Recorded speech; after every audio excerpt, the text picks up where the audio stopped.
Bismillahirrahmanirrahim. Assalamu alaikum students. Hope you're all fine by the grace of Allah Almighty. Our today's lecture of English is exercise of unit number 3 media and its impact. Last lecture में बच्चों आपने इस chapter की translation की reading की थी. आज हम इसकी जो है ग्लॉसरी वर्ड्स देखेंगे, इसके क्वेश्चन आंसर्स और साथ में हम इसकी एक्सरसाइज करेंगे. सबसे पहले इसे ग्लॉसरी वर्ड्स की तरफ आते हैं. इम्पैक्ट मतलब पावरफुल इफेक्ट, किसी चीज़ का बहुत ज़्यादा असर होना. ईगर फुल ऑफ कीन डिज़ायर कि किसी चीज़ की शिद्दत से ख्वाहिश रखना. गियर्ड अप मतलब रेडी तैयार. इंटेग्रल का मतलब ज़रूरी एसेंशियल. इंटरटेन मतलब तफरी एम्यूज़. ठीक है, इंटरटेन मतलब तफरी इनके फ्राहम करना, तफरी जो है ना वो देना, एम्यूज़ करना. नेक्स्ट स्टूडेंट्स हमारे आते हैं यहाँ पर कॉम्प्रीहेंशन. इसमें है सबसे पहले summarise the lesson with the help of the following map. अब बच्चों आपने इस लेसन में क्या पढ़ा था कि मीडिया का क्या किरदार है और उसका क्या इम्पैक्ट हमारी सोसाइटी पर होता है. तो इसके जो की पॉइंट्स हम लिखेंगे वो हम किस तरह से लिखेंगे, समराइज करेंगे. सबसे पहले आएगा ग्लोबल विलेज, कि मीडिया ने पूरी दुनिया को एक ग्लोबल विलेज में चेंज कर दिया है. ठीक है. रेज अवेयरनेस आगाही फ्राहम करता है. टू कीप एन आई ये नज़र रखता है. अ क्लिक अवे यानी कि जस्ट अ क्लिक अवे. ठीक है, कि एक क्लिक की दूरी पर हमें सारी इंफॉर्मेशन मिल जाती है. कंस्ट्रक्टिव रोल तामीराती किरदार अदा करता है. A mouthpiece of downtrodden, और जो मतलब निचला तबका है या जिन पर बहुत ज़्यादा जुल्म हो रहा है, मजलूम तबका है, ये उनकी जो है ना वो आवाज़ बनता है. ओके स्टूडेंट्स, तो इनको आपने की पॉइंट्स को अपनी बुक में ध्यान से लिख लीजिएगा. उसके बाद है आंसर द फॉलोइंग क्वेश्चंस. ये 5 क्वेश्चंस और पीछे जो चैप्टर में डायलॉग बॉक्स के क्वेश्चंस थे उनके आंसर्स आपके नोट्स में मौजूद हैं. आपने उनको याद करना है. ठीक है, और उनको याद करके आपने लिख लेना है. उसके बाद नेक्स्ट पेज पर चलते हैं. नेक्स्ट पेज पर बच्चों हमारे सामने क्वेश्चन है explain the following phrases as used in the text.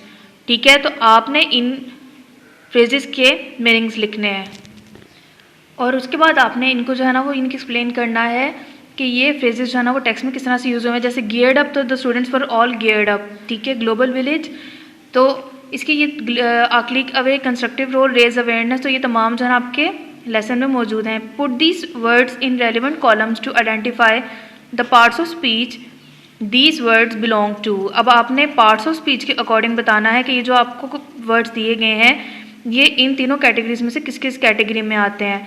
सबसे पहले है नाउन्स, फिर है एडजेक्टिव्स और फिर है एडवर्ब्स. नाउन को आप जानते हैं कि noun is the name of a person, place और थिंग. किसी भी चीज़ या जगह या शख्स के नाम को जो है वो नाउन कहा जाता है, यानी कि जो भी चीज़ कायनात में एग्जिस्ट करती है वो उसका नेम जो है वो नाउन है. एडजेक्टिव जो किसी नाउन की क्वालिटी या क्वांटिटी को शो करता है. ठीक है, और एडवर्ब जो वर्ब को मज़ीद मॉडिफाई करता है, यानी कि वर्ड को मज़ीद क्लियर करता है कि कोई काम अगर हुआ है तो वो किस सेंस में हुआ है, किस तरह से हुआ है. सबसे पहले है मीडिया. मीडिया नाउन है. Eagerly adverb. Communication noun. Constructive adjectives. Audience noun. Global adjectives. Information भी नाउन है. False adjectives. करेक्टिव, तो करेक्टिव आ गया एडजेक्टिव्स में. उसके बाद इम्पैक्ट है वो भी नाउन है और फिर लाउडली है वो भी एडवर्ब है. नेक्स्ट स्टूडेंट्स हमारे सामने क्वेश्चन ग्रामर पोर्शन का है, वो ये है change the following words into nouns filling the blanks with nouns. सबसे पहले इन वर्ड्स को हमने किस में चेंज करना है, इनको नाउन में चेंज करना है. और उसके बाद आपने जो नाउन में इन वर्ड्स को आपने चेंज किया होगा उनको आपने फिलिंग द ब्लैंक्स में जो है ना वो लेकर आना है. अब सबसे पहले है doctors are concern with dash of the patients. ठीक है, अब यहाँ पर जो सूटेबल वर्ड लग रहा है वो क्या लग रहा है, सेव लग रहा है ना. तो सेव को जब हम चेंज करेंगे, सेव जो कि वर्ब है, जब हम इसको नाउन में चेंज करेंगे तो क्या बन जाएगा, सेफ्टी. उसके बाद in a state of dash she cried loudly. अब एक्साइटेड जो वर्ब था उसे यानी कि वो उसको हमने चेंज किया, वो स्टेट थी, एक्साइटेड जो थी उसको हमने किस में चेंज करना है, नाउन में, तो वो बन गई excitement. In a state of excitement she cried loudly. Floods often cause large scale अब यहाँ पर जो एलिमेंट आ रहा है वो डिवेस्टेटिंग है, डिवेस्टेटिंग को नाउन में चेंज करेंगे तो डिवेस्टेशन बन जाएगा। Positive dash will keep you healthy, अब एक्टिव इसको हमने चेंज किया उसमें नाउन में, positive activity will keep you healthy. Her dash was quite obvious, helpless इसको हम चेंज करेंगे नाउन में तो क्या बन जाएगा हेल्पलेसनेस, नेस लगा देंगे इसके हेल्पलेस के आगे तो वो नाउन बन जाएगा। Her helplessness was quite obvious, she was in a state of dash, अब यहाँ पर होपलेस, होपलेस के आगे हम NESS नेस लगाएंगे तो होपलेसनेस बन जाएगा। ओके स्टूडेंट्स, अब नेक्स्ट हमारा identify personal, possessive, reflexive and indefinite pronouns. ठीक है, पर्सनल प्रोनाउंस किन्हें कहते हैं? जो he, she, it, I, we, you, they, जो पर्सन्स को शो कर रहे हैं, ठीक है, वो पर्सनल प्रोनाउन है। पोजेसिव प्रोनाउन से मीन्स ऐसा प्रोनाउन जो किसी चीज़ की पोजेसिवनेस को, उसकी मलकियत को शो करता है। रिफ्लेक्सिव प्रोनाउन के आपको बता दूं कि उसके एंड पर जो है ना वो सेल्फ या सेल्फ्स आ रहा होता है। ठीक है, और इंडेफिनेट प्रोनाउन वो प्रोनाउन होते हैं जो इशारतन जो है ना इस्तेमाल होते हैं, दिस, दैट, देयर, नोबडी, ये सब कुछ जो है ना वो इंडेफिनेट प्रोनाउंस होते हैं। ठीक है, सबसे पहले स्टूडेंट्स हमारे सामने है दिस इज माई बुक। अब हमने आइडेंटिफाई करना है इन प्रोनाउंस को। यहाँ पर जो माई का वर्ड है, माई का वर्ड शो कर रहा है कि ये पोजेसिव प्रोनाउन है। ठीक है, Salman is absent because he is ill, अब यहाँ पर प्रोनाउन में से ही मौजूद है और ही जो है वो पर्सनल प्रोनाउन है। You will hurt yourself, अब यहाँ पर हमारे सामने दो प्रोनाउंस हैं, एक यू और एक yourself. You personal pronoun, yourself reflexive pronoun. Nobody was there to rescue the child. ठीक है, यहाँ पर जो नोबडी है अभी इशारतन की बात हो रही है ना, तो ये इंडेफिनेट प्रोनाउन है। Clear students? नेक्स्ट है identify pronoun errors and rewrite the following sentences correctly. Media plays a very constructive role for society. दे, अब यहाँ पर क्योंकि मीडिया है तो वो सिंगुलर की बात हो रही है, तो सिंगुलर के लिए जो प्रोनाउन यूज होता है वो इट यूज होता है। It raises awareness about many social issues like corruption, terrorism, drug addiction and violation of human rights.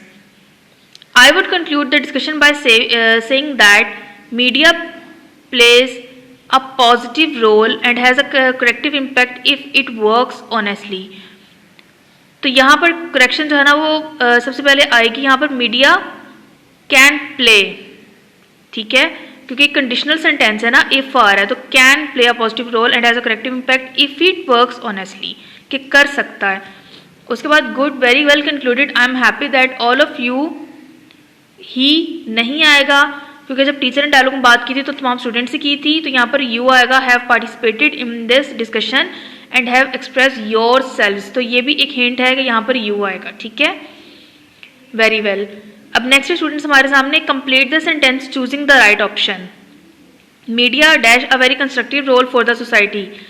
Play या प्लेस, अब ये स्टेटमेंट जो है ना वो बात करें मीडिया से रिलेटेड बात हो रही है। ठीक है, और उसके फैक्ट के बारे में बात हो रही है, तो इसलिए प्रेजेंट इंडेफिनिट टेंस में अगर प्रेजेंट इंडेफिनिट टेंस में जब हमारे सामने सब्जेक्ट सिंगुलर होता है तो वहां पर हम वर्ब की फर्स्ट फॉर्म के साथ एस का इजाफा करते हैं, तो यहाँ प्लेस आएगा। फिर media dash also become a mouthpiece of the downtrodden. Media क्योंकि सिंगुलर है तो सिंगुलर के साथ हम हैज यूज करते हैं। I am happy that all of you dash express yourselves very well. All of you plural की बात है तो हैव यूज होगा। Their feelings and opinions dash express through it, तो फीलिंग्स एंड ओपिनियंस प्लूरल में बात जा रही है, एंड करके बात की है तो आर आएगा। Film, radio, television, the internet, books, magazines and newspapers dash is information as well as entertainment. अब ज़्यादा चीज़ों की बात हो रही है तो यहाँ पर हम सिर्फ और सिर्फ वर्ब की फर्स्ट फॉर्म यूज़ करेंगे। तो स्टूडेंट्स ये थी हमारी मीडिया एंड इट्स इम्पैक्ट की एक्सरसाइज। अब चलते हैं हम नेक्स्ट टॉपिक लेटर की तरफ। लेटर नंबर 6 आपके सामने, write a letter to your brother about the importance of the study of science subjects. ठीक है, तो ये योर ब्रदर है। एग्जामिनेशन हॉल, पैटर्न में एग्जाम का एग्जामिनेशन का ई कैपिटल आएगा, फिर हॉल का एच कैपिटल आएगा और एंड पर comma, CTA capital A.B.C. Dot comma और डेट आपने इस पैटर्न में लिखनी है। उसके बाद आपने लिखना है आप जिसको लेटर लिख रहे हो अपने भाई को ब्रदर से बात कर रहे हो तो डियर ब्रदर, ब्रदर का बी कैपिटल होगा और एंड पर कॉमा। इसके नीचे से आप स्टार्ट लेंगे। I received your letter yesterday, मुझे कल तुम्हारा खत मौसूल हुआ। I am very glad to learn that you obtain good marks in your middle standard examination and have been promoted to class 9। मुझे जानकर बहुत खुशी हुई कि तुमने अपने जो है वो मिडिल स्टैंडर्ड एग्जामिनेशन अपनी 8वीं जमात के इम्तहान जो है उसमें बहुत अच्छे नंबर से पास हुए हो और अब आप जो है वो जमात नहम में आपको भेज दिया गया, प्रमोट कर दिया गया। आई congratulate you on your brilliant success, मुझे आपकी इस शानदार कामयाबी पर मैं आपको जो है ना मुबारकबाद देती हूँ। Now you have to decide whether you would like to study arts और साइंस सब्जेक्ट्स। अब ये आप पर है कि आप क्या फैसला करते हो कि आपने आगे आर्ट्स के सब्जेक्ट पढ़ना है या साइंस के सब्जेक्ट पढ़ना है। You must take the decision very carefully because your career depends on the very decision you take now. अब ये फैसला आपने बहुत एहतियात से लेना है क्योंकि आपका जो कैरियर है, आपका जो मुस्तकबिल है वो इस फैसले पर मुनहसिर है जो आप अब लोगे, अब लेते हो। I sincerely advise you to study science subjects, मैं आपको मुखलिसाना तौर पर साइंस के मज़ामीन पढ़ने की नसीहत जो है वो करती हूँ या करता हूँ। The world has made a remarkable progress in the field of science, दुनिया ने साइंस के मैदान में जो है ना बहुत शानदार तरक्की जो है ना वो कर ली है। We can not keep pace step with the modern world unless we make advancement in science and technology. हम दुनिया के साथ मिलकर तब तक नहीं चल सकते जदीद दुनिया के साथ जब तक हम साइंस और टेक्नोलॉजी में तरक्की ना कर लें, कदम आगे ना बढ़ा लें।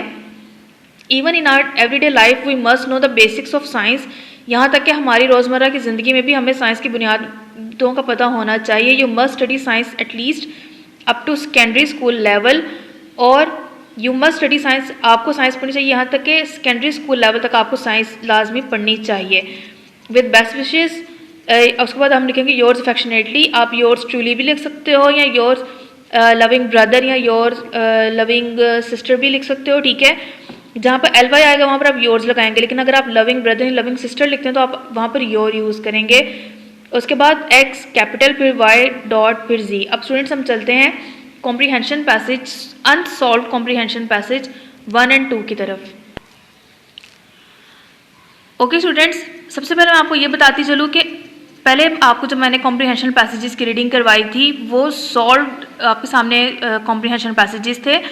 अब ये एक्सरसाइज के तौर पर है, यानी कि इनके आंसर्स आपने खुद जो है ना वो आपके टेक्स्ट बुक में इनके आंसर्स नहीं दिए गए, तो इसलिए जो हमारे नोट्स हैं उनमें इनके आंसर्स मौजूद हैं, आपने इनको यहाँ से सीधा याद कर लेना है। About 60 years ago the question of choosing a profession was not taken up seriously. A son generally followed the trade of his father, but nowadays one can take up a trade one likes. The students who make the right choice of profession are always successful. For the right choice of a profession there should be some definite aim. कि 6 साल पहले तक जो है ना वो अपने profession के इंतखाब के बारे में ज़्यादा सोचा नहीं जा सकता था, नहीं सोचा जाता था कि एक जो बेटा था वो अपने वालिद के ही कारोबार को लेकर आगे चलता था, लेकिन आजकल हर वो कोई कारोबार कर सकता है जो वो चाहता है, ठीक है। तो बच्चे अपनी अगर मर्ज़ी का जो भी प्रोफेशन चूज़ करते हैं वो उसमें कामयाब रहते हैं, और प्रोफेशन को चूज़ करने के लिए उसके सही इंतखाब के लिए एक जो है वो मुतलक जनक मकसद होना चाहिए। The students who do not have any definite aim suffer a lot in the end as there have also difficulty in finding an employment. जिन बच्चों का कोई मकसद नहीं होता, यानी कि किसी मकसद को लेकर आगे प्रोफेशन चूज़ नहीं करते, उनको आगे मुलाजमत के लिए स्पेशली जहाँ मुश्किल आ सकती है। In choosing a profession the teacher and the parents plays a very important role. इस पेशे के इंतखाब में असातिज़ा और वालिदैन अहम किरदार अदा करते हैं। The teacher keeps an eye on his pupils, उस्ताद अपने शागिर्दों पर नज़र रखता है। ही स्टडीज़ देयर हैबिट्स, वो उनकी आदत का मुताला करता है। So he can put his people on the right path of people, तो वो अपने शागिर्दों को ज़िंदगी के सही रास्ते की तरफ जो वो रहनुमाई कर सकता है, उनको ले जा सकता है। अब आते हैं इनके आंसर्स की तरफ। आपको मैंने लास्ट टाइम भी बताया था कि पहले आपने पैसेज को अच्छी तरह से रीड करना, उसको समझना है। जब आपने समझ लिया फिर आपने पहले क्वेश्चंस को पढ़ना है, उनको समझना है, और फिर आपने उनके आंसर्स की तरफ आना है। ओके स्टूडेंट्स, तो यहाँ आपने इन आंसर्स को जो है पढ़ लीजिएगा। सबसे पहले आता है what were the conditions about the choice of a profession 60 years ago. 60 years ago the conditions about choosing a profession were not so good as people do not take them seriously. They usually followed the trade of their fathers. Why did people do not choose the profession seriously? The elders did not provide them freedom to select the profession. जैसे हमने पढ़ा था ना कि पहले वो नहीं करते थे, अपने फादर के ट्रेड को लेकर चलते थे, लेकिन आजकल ये हो रहा है. So but they like because they have no freedom of choice, they followed the trade of their fathers. Can a student of the present time choose his profession freely? Yes, student of the present times can choose his profession freely. What is the advantage of a right choice of profession? The right selection of profession helps them at the time of employment.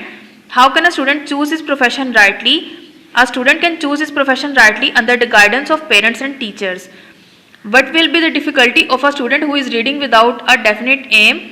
A student who is reading without aim will have to face a great deal of difficulties at the time of finding appropriate employment. How can a teacher help his pupil in making a choice of profession? By accurate identification of competencies and potentials, a teacher can help his pupil in making a choice of profession. For this, a teacher keeps an eye and carefully studies the habits of the students. अब आप देख सकते हो कि कितनी lines थी यहाँ पर जो इसमें ऐड नहीं थी. तो एक चीज़ का आप जो है ना वो ध्यान रखिएगा, और वो आपने ये ध्यान रखना है कि जब भी आप मतलब इनको आंसर्स को खुद से लिखते हो तो ज़रूरी नहीं है कि इनके जो पैराग्राफ है ना उसको आपने एज इट इज़ लिखना है. उसमें आप खुद से कुछ वर्ड्स ऐड करते हो और उन वर्ड्स को ऐड करके फिर आपने उसको आंसर मुझे ना मॉडिफाई करके लिखना होता है. ओके, अब आते हैं स्टूडेंट्स हम एक्सरसाइज नंबर 2 की तरफ. Making pottery on the potter's wheel is called throwing. The thrower is a very skilful workman. के बर्तनों को जो है ना मिट्टी के बर्तन बनाना, उस पर चक्की बजाना वो बहुत मुश्किल होता है और ये काम करने वाला बहुत माहिर होता है. But there is another method of shaping articles out of, अब ये क्ले वर्ड है, माउल्डिंग. उस बर्तन की इनके मिट्टी के बर्तन को जब शेप दी जा रही होती है उसको कहते हैं. A plaster mould is made and the clay is pressed into it. This is a quicker and less difficult way and a must be used to make things like handles. But all the most beautiful pottery is thrown. When a piece of pottery is taken off the wheel, it is put aside to dry, after which a design may be painted on it with special colors that will stand great heat. It is then ready to be fired. यानी कि जब एक बर्तन को जो है ना उसकी उसमें बर्तन बनाने वाली उसमें मशीन डाला जाता है, ठीक है, उसकी चक्की में बनाया जाता है उसको, तो फिर उसको बनाने के बाद उसको उसके पहिए में से निकाला जाता है. निकालने के बाद उसको खुश्क होने के लिए रख दिया जाता है, जिसमें उसको ज़्यादा हीट की भी ज़रूरत होती है. उसके बाद वो जब बर्तन सूख जाता है तो उस पर अपनी मर्जी के डिज़ाइन जो है पेंट जो भी करना होता है वो कर सकते हैं. Then this is done in a large oven. इसको बड़े तंदूर में इनके रखा जाता है, तंदूर कह लें इसको. किल्न.